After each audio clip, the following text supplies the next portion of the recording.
Okay, in this recording, I'm going to be looking at the HNC Maths booklet 12, which is using integration techniques. And I'm going to look at answering exercise 2 question. So the question tells us the velocity v of a car moving in a northerly direction of A, so it's moving in one dimension, is given by 2t plus 6 root t meters per second. So at t equals 0, its velocity is 0. At t equals, for example, 4, it's 2 times 4 plus 6 root 4, which is 6 times 2, which is 12. So 8 plus 12, it would be 20 meters per second, and so on. So at different times, it has different velocities. And we want to find the where the car is north of A after 9 seconds. And we're told that the car initially is 10 meters north of A. Now this initially 10 meters north of A means that when t equals 0, that the vertical position is that the position or displacement of the car is 10 meters north of A. So that's the starting point. Now the other thing that you need to know is that there is a relationship in calculus between acceleration, velocity and displacement, and that is that you differentiate to go from displacement to velocity to acceleration, and you integrate to go the other way, to go from acceleration to velocity to displacement. So in this case we have velocity and we want to work out distance, which is a kind of displacement. So we want to go from velocity to displacement. Here we see we need to integrate.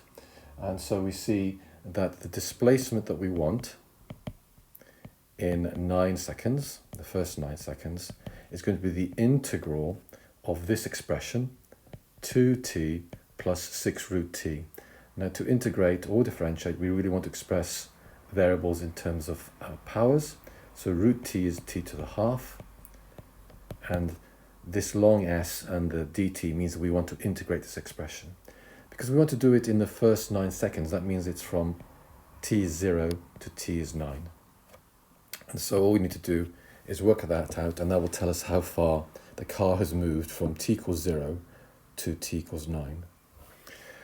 Now to integrate, it's the reverse of differentiation. So what you do with a power is that you add 1 to the power and divide by the new power. So t, or t to the 1, becomes t to the 2, and now we divide by 2.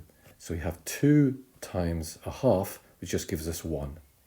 And so the integral of 2t is t squared. And we can check that by differentiating the result.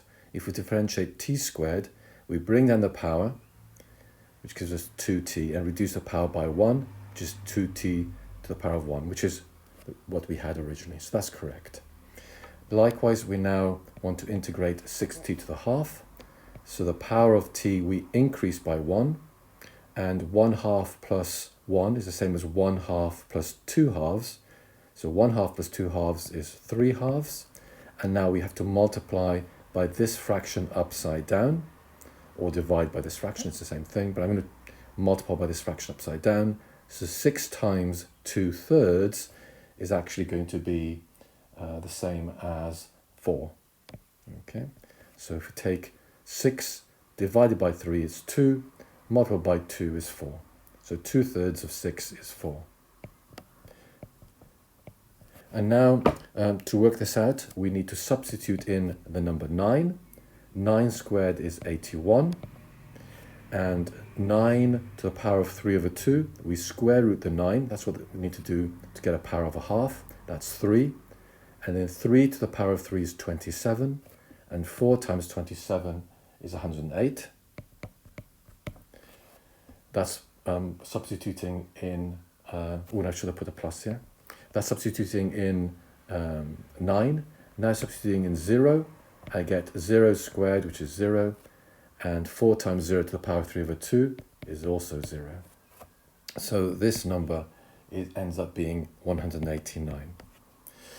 But we're not asked the displacement from t equals 0 to t equals 9. We're asked where it is after 9 seconds. So after 9 seconds, well, after 0 seconds, it was 10 meters north of A, and now it's moved 189 meters further north, so that means it's at 199 meters north of A.